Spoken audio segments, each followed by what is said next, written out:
Python, so same university as before, and continuation of but more on calculation. So I'd like to thank the organizers for the opportunity to talk here, and for organizing such an enjoyable and interesting conference. And the work that I'm going to be talking about is in collaboration with a big group of people, all at Texas A&M. Gregory Berkeleiko, Stephen Fulling, and Brian Wynn are all in the audience, but I'll attempt not to use proof by intimidation. And J.H. Wilson has already been here, and Melanie Pawlowski will be visiting the Institute in the summer. And I should particularly emphasize in the part of the calculations that I'm going to be showing you about convergence of these formula for the work of Gregory Berkeleiko.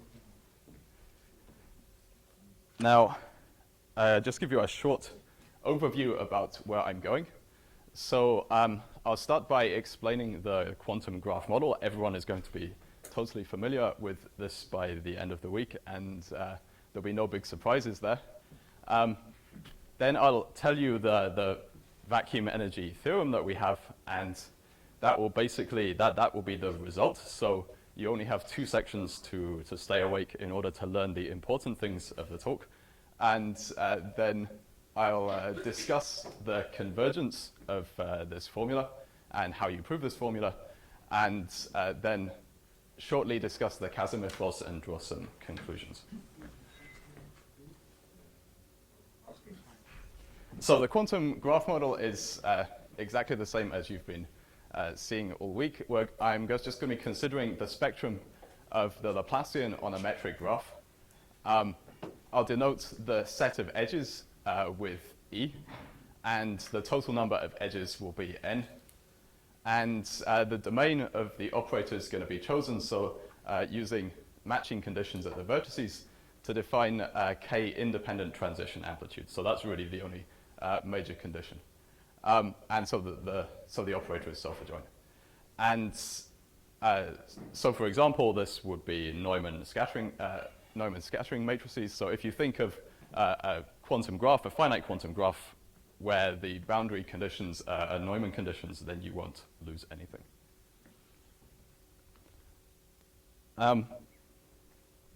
And we've already had a very good introduction to the vacuum energy in the previous talk, so this will look very familiar to you, but just to remind you in case you forgot over the T, the vacuum or a Casimir energy is going to be the regular part of the sum, which is basically the T derivative of the trace of the cylinder kernel. So we look at this sum of the square roots of the eigenvalues Kn, and we look at it in the limit that T goes to 0 from above.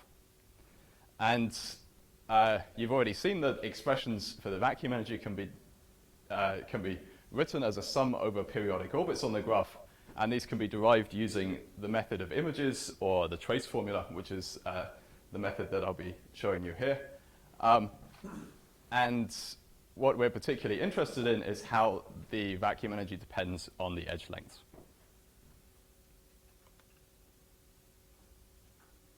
So what is the theorem? Well, you can write the vacuum energy as a sum over the periodic orbits on the graph, where you order the sum so that we'll sum over topological lengths of the orbits first. So n is the number of edges that an orbit visits. And then this sum over p is a sum over all the periodic orbits that visit n edges. So this is a finite sum, and if you sum over this finite sum first and then sum over the topological lengths, then this vacuum energy formula for the vacuum energy is uniformly convergent.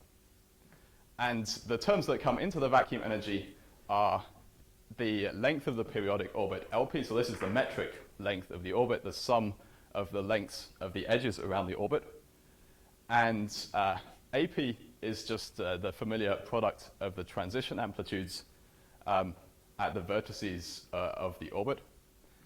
And RP is the repetition number of the orbit, so if the orbit is a repetition of a shorter orbit. And really the content of the theorem is not only the formula, but that this vacuum energy is smooth as a function of the edge lengths on the set of edges, set of positive edge lengths. So in order to talk about the convergence of this formula, I'll set it up using the trace formula, but I'll write the trace formula in a slightly unusual way. So I'm writing the trace formula for test functions h, and this is basically the normal Kottes and Smolansky version of the trace formula, but written so you can actually see the traces of matrices. So normally for a trace formula, you're relating a sum over the spectrum to a sum over periodic orbits. But I've just chosen to write this where you can actually see the traces of the quantum evolution operator U in the formula. So this matrix U is the product of a scattering matrix with an exponential matrix of a matrix of phases on the diagonal, where they're the exponentials of e to the I k times the length of the orbits. And this matrix L is just a diagonal matrix with the lengths of the bonds. So because two edges, one edge running in each direction have the same length, then each of the lengths appears twice in this matrix L. So then the trace formula has several parts. There's a Weyl term. There's something that depends on the multiplicity of 0. And the main interesting part is this oscillating part, where it's the imaginary part of the derivatives of powers of this matrix U.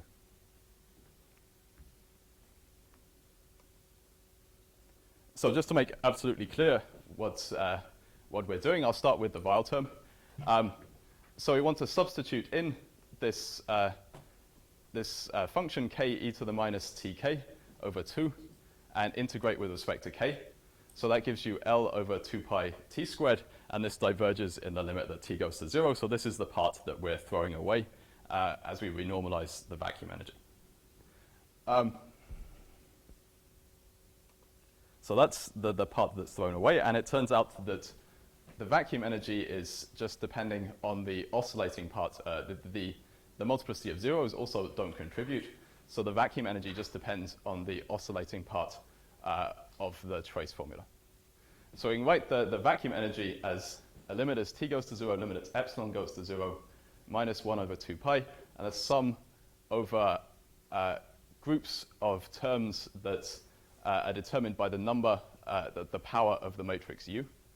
And then Rn is these terms in the sum, and they're given by this expression. So I've just replaced k e to the minus kt, or minus k e to the minus kt, with a derivative of e to the minus kt, and then we have this imaginary part of the derivative of a power of the trace of a power of a matrix.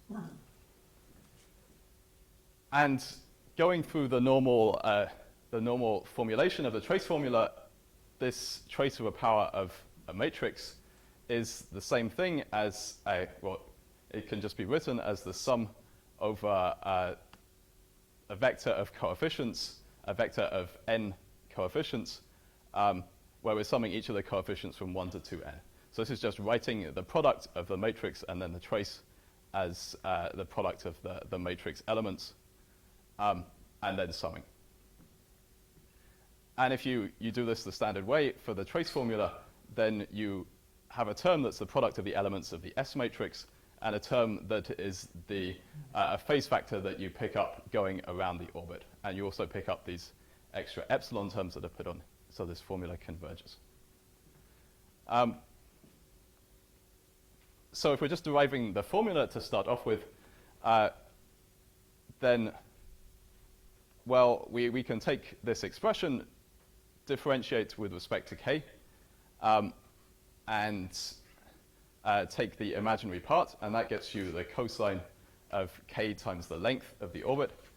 And then the integral of e to the minus kt times the cosine is t times the length of the orbit divided by t squared plus the length of the orbit squared. So from now on, rather than writing lengths of orbits, I'm always going to be using this vector of coefficients v, just to simplify the notation. So consequently, if you substitute this back in the trace formula, take the limit as t goes to 0, and you come up with this formula for the vacuum energy.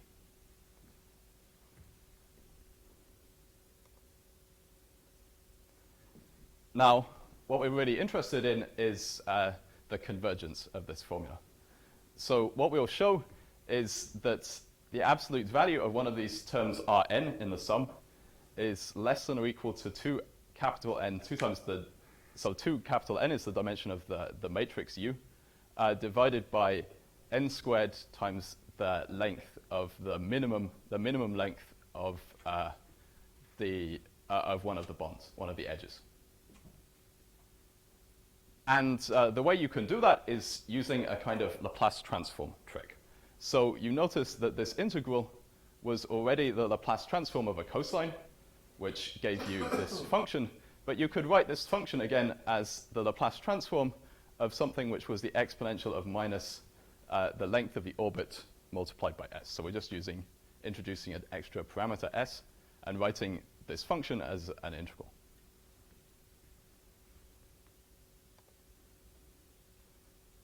So if you substitute this formula back for the purple term that we had on the previous slide, then you see that each of these terms Rn can be written in the following way. So it's the tth derivative of t times this integral. So you differentiate with respect to t. That brings out this cosine and minus st sine st. And then we're interested in bounding this, so we take the absolute values of everything, and we'll separate these two parts. We have the absolute value of the cosine minus st sine st, the absolute value of this sum over the vectors of coefficients v. So this is basically a sum over the periodic orbits. And now the reason why I started writing the trace formula with traces of a matrix is so that you can recognize that this sum over all the indices v is in actual fact the trace of a power of a matrix. So this is a trace of the power, a trace of the nth power of the matrix S multiplied by exponential of minus s plus epsilon times this matrix of edge lengths. So that's just rewriting this using a trace for a matrix. And what we can do is we can bound this trace of the matrix in terms of the dimension of the matrix and the minimum length of the orbit. And then doing this integral, you get the bound up the top. So each of these terms is bounded by something that's independent of t and epsilon, and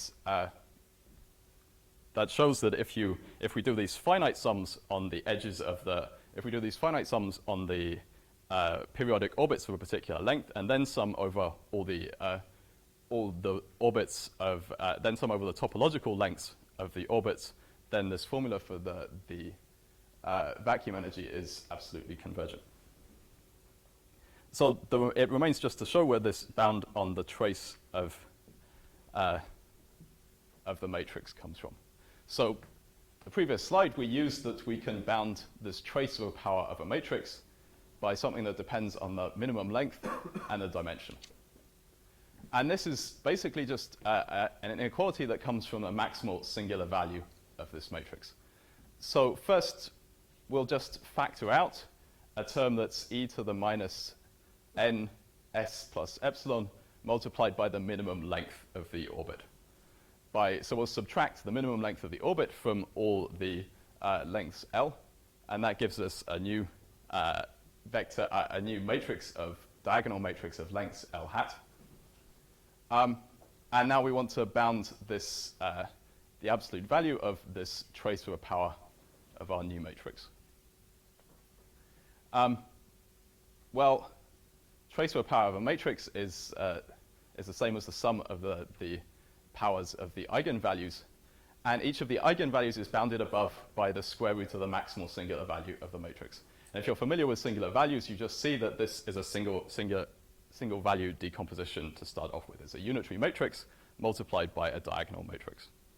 And seeing as this matrix L hat is diagonal and it has non-negative entries, then the singular values are less than 1. So exponential of minus sigma times L hat must be less than 1. So that gives you this inequality that we need. Can you use Elder inequalities for the trace norms? What was that? Elder inequalities. Oh, These are there are LP norms on the space of trace operators, or where the power is the trace operator. yeah, I think this might be equivalent to that.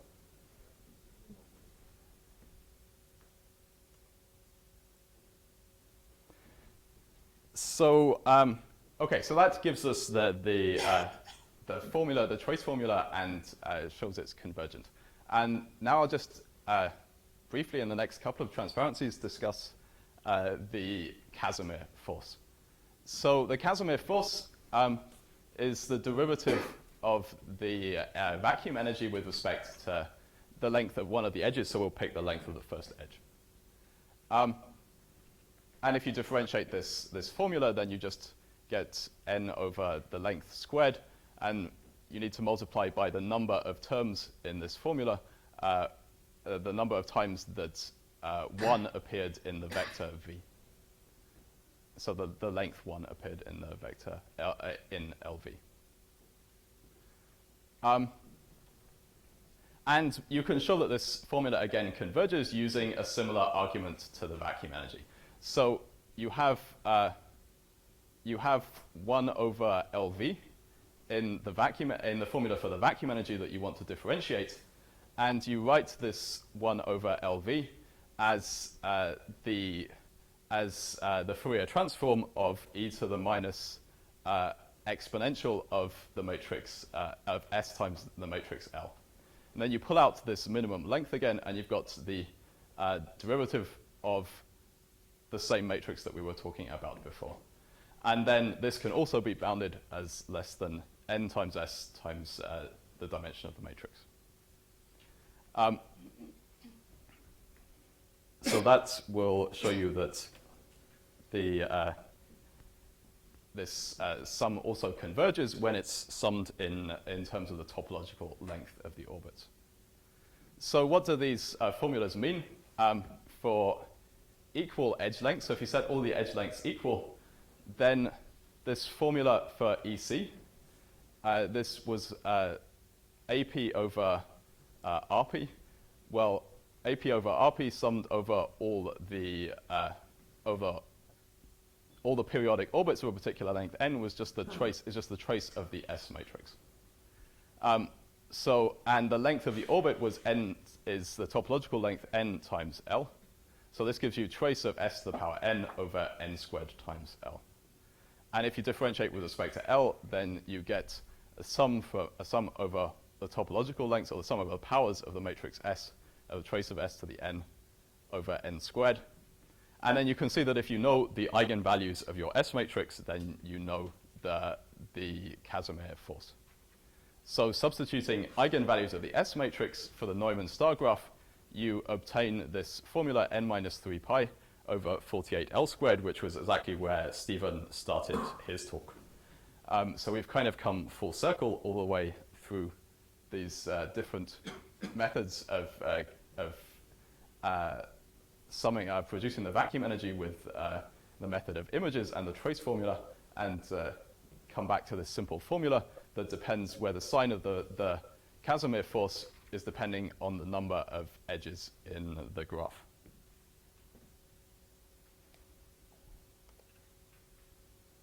Okay, so I'm even slightly ahead of the time that I expected to be. But some conclusions. What have we done? Well, for a general quantum graph with a k-independent scattering matrix, the vacuum energy can be written as a conditionally convergent sum over the periodic orbits. And the way that this sum is conditionally convergent is that you ought to order the sum by the topological lengths of the orbits. And this is really a natural ordering that's inherited from the trace formula. So the trace formula had these powers of matrices, which were the topological lengths of the orbits, and that's inherited in the way that you should sum the formulas for the vacuum energy.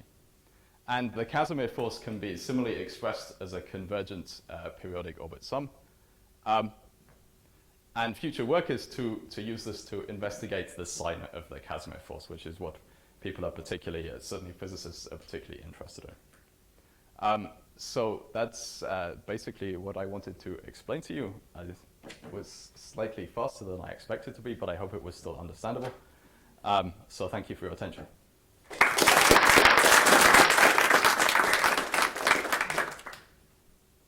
No, there's still a lot of time. Your comment about the last point, investigate the sign of the Casimir force.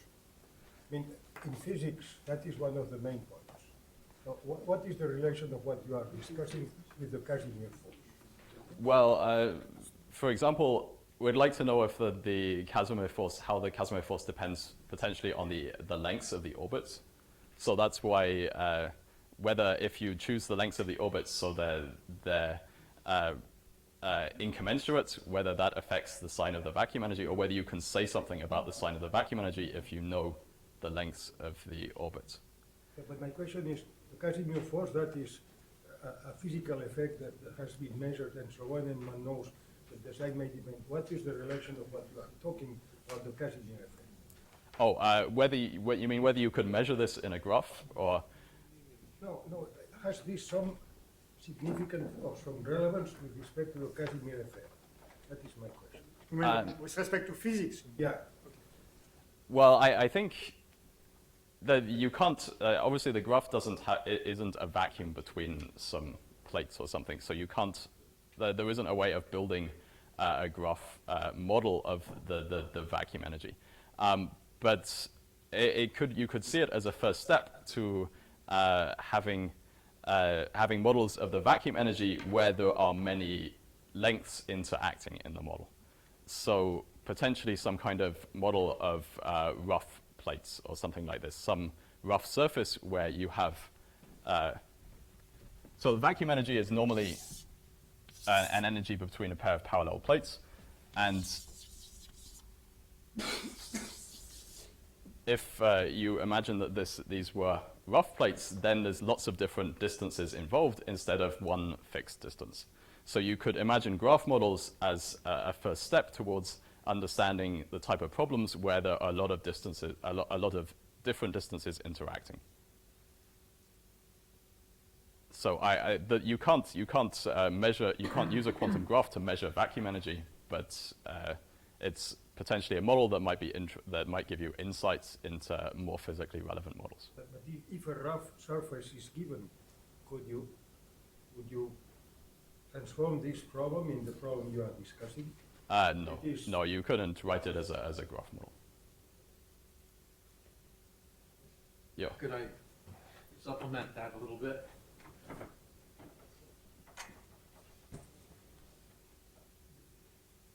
Casimir energies have been investigated theoretically in many models that are not directly accessible to observation.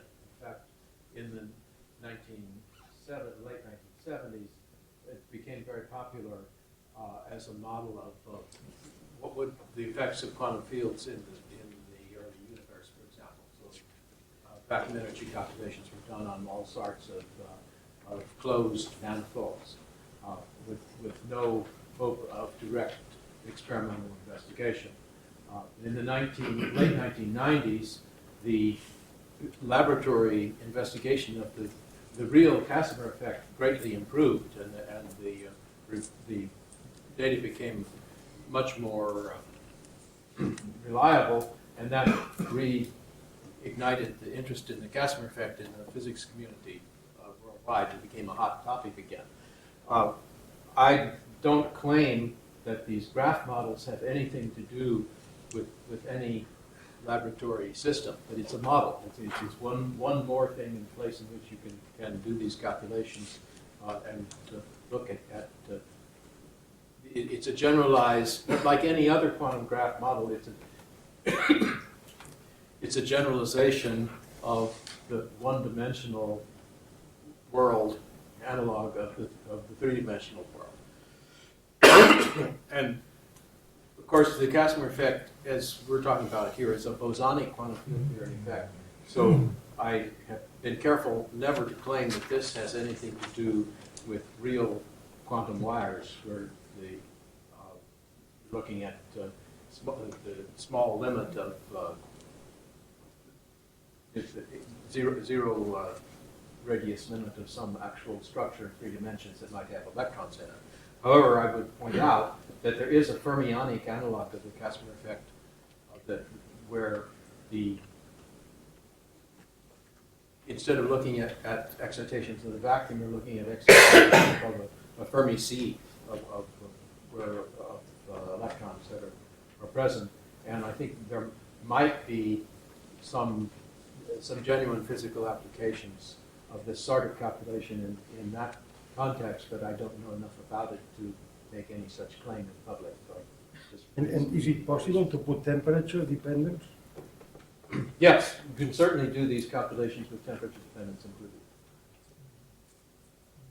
But I'm not sure how that there's anything to be learned from that, since they're not directly related to experiment anyway. This calculation is t equals 0. Yeah, and it goes over in the high temperature limit just to post condensation calculations. Okay. There's a lot in the Casimir literature about finite temperature. Other questions?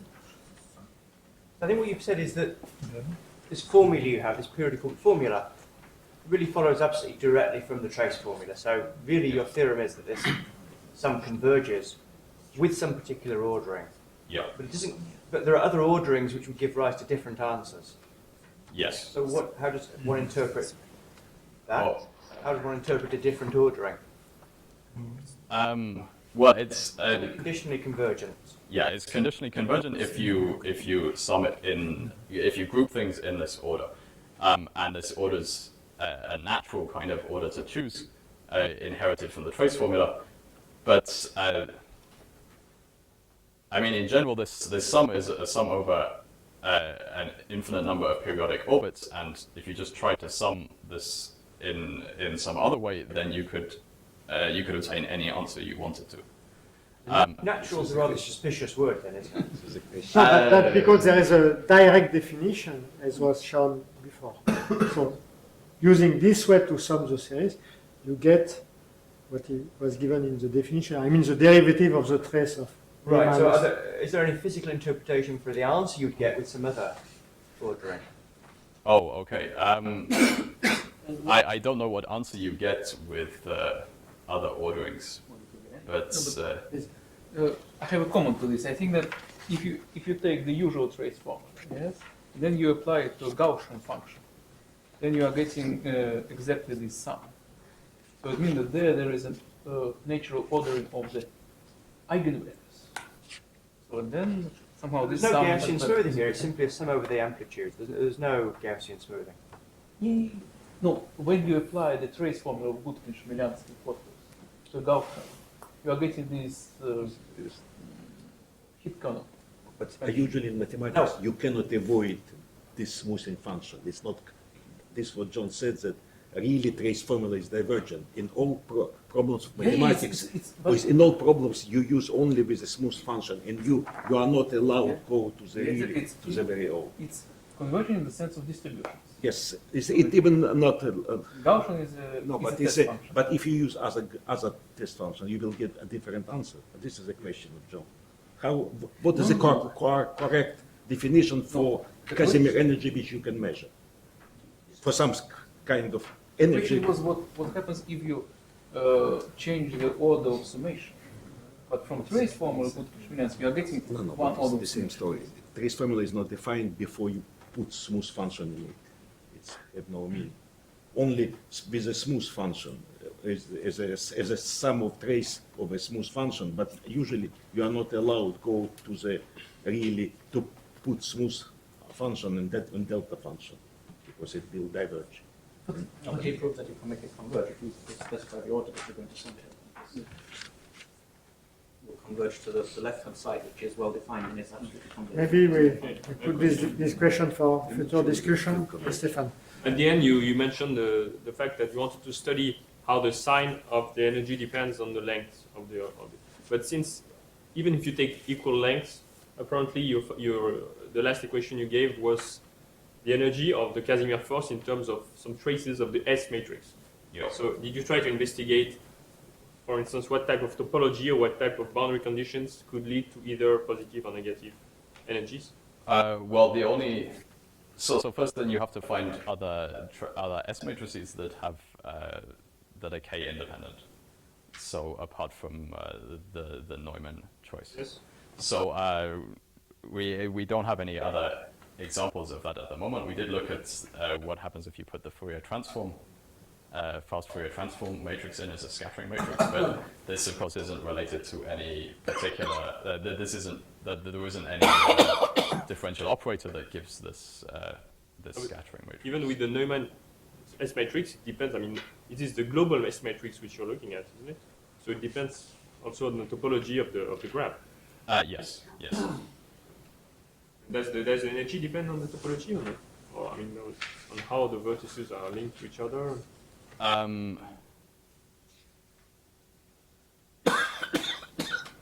This trace form, this example with the S matrix of the star graph is the only one that I know. That you investigated. Yeah. Other questions? I have one. In the analog, which is a manifold with a negative curvature, people are interested in topological entropy or asymptotics of the length spectrum. Is there something similar in this context? I mean, you can look at all closed orbits on the graph. What is the asymptotic of the number of closed orbits whose length is smaller than L, as L is going to infinity? Is it known or? Because these convergence issues are related to that. Well, with Zelberg trace formula, you see that directly. Okay? So, if you want to know that the series is not convergent, you have to know something. But that was my point. If you order in that way, the sum is exponentially divergent. Yes. And there are examples where there's no ordering which would make this convergent. Okay. Not these No. examples, I agree with you, but there are other examples. I'd like to understand physically what the distinction is between examples where you have signs in the trace formula which you can use to give rise to convergence, and examples where all the signs of the terms of the trace formula are the same, and there's absolutely no hope of avoiding exponential divergence. Yeah. Yes, my feeling was that somehow summing things in terms of the lengths of the orbits, grouping orbits in terms of their lengths, is in some sense is a reasonable way that you want to do these sums, because this is the only property of the orbits that you can really, the only kind of classical property of the orbits that you can see. So the orbits have a particular length, and you can group the sum in terms of the lengths of the orbits. But then this is not, the sum was grouped in terms of the topological lengths of the orbits and not in terms of the metric lengths of the orbits. So it's not clear that this is really, that there's really something physical behind it. This is a naive comment, but I don't really follow this stuff. But definition already had You know, you started out with something that didn't converge and threw away the inconvenient terms, right? I mean, there was some regularization process to start with. And so the crucial question is whether the answer is the same for all regularization processes, or whether you get a different answer for different regularization processes. Or maybe the situation is like in function theory. Is it what you want to know? For instance, there are classes, the well-defined classes of functions, where you know that you need to use Cesare summation. Right, yeah. So you want to know Yeah. what is a class Yeah. where Exactly. this summation is appropriate. So it's not Yeah. just an example, but Exactly. there is clearly defined class of problems. Yeah. Okay, probably stop our discussion here. We have 5 minutes